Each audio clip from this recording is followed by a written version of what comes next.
ಉಪಚುನಾವಣೆ ಘೋಷಣೆ ಆದ ಹಿನ್ನೆಲೆಯಲ್ಲಿ ಅಭ್ಯರ್ಥಿಗಳ ಬಗ್ಗೆ ಚರ್ಚೆ ಆಗ್ತಿರೋದು ಹೌದು.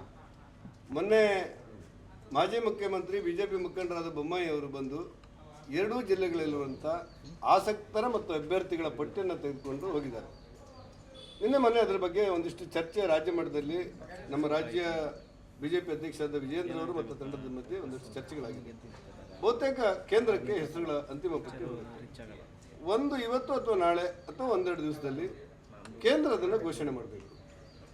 ಹಲವಾರು ಜನ ಅಭ್ಯರ್ಥಿಗಳು ತಮ್ಮ ಅಪೇಕ್ಷೆಯನ್ನು ವ್ಯಕ್ತಪಡಿಸಿದ್ದಾರೆ.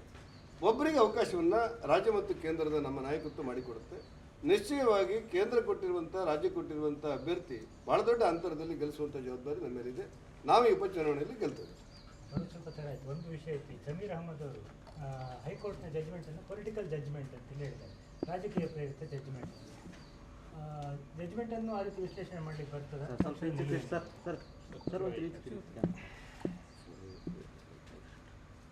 ರಾಜ್ಯ ಉಚ್ಚ ನ್ಯಾಯಾಲಯದ ನ್ಯಾಯಮೂರ್ತಿಗಳು ಕೊಟ್ಟಂಥ ತೀರ್ಪನ್ನು ತಲೆಬಾಗಿ ಸ್ವೀಕಾರ ಮಾಡುವುದು ಪ್ರಜಾಪ್ರಭುತ್ವದಲ್ಲಿ ಮಂತ್ರಿಗಳು ಮತ್ತು ಸಮಾಜದ ಹೊಣೆಗಾರಿಕೆ. ಒಂದು ವೇಳೆ ಆ ತೀರ್ಪಿನ ಬಗ್ಗೆ ಅಭಿಪ್ರಾಯ ಹೇಳಿದ್ರೆ ಮೇಲ್ಮನವಿ ಮಾಡಲಿಕ್ಕೆ ಅಧಿಕಾರ ಇದೆ.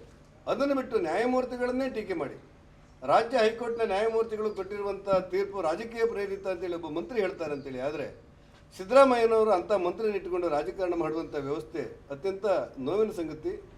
ನನಗನ್ಸುತ್ತೆ ಅವರಿಗೆ ಇದಕ್ಕಿಂತ ಭಿನ್ನವಾದಂಥ ಹೇಳಿಕೆ ಕೊಡುವಂಥ ಭಾವನೆಗಳಿಲ್ಲ.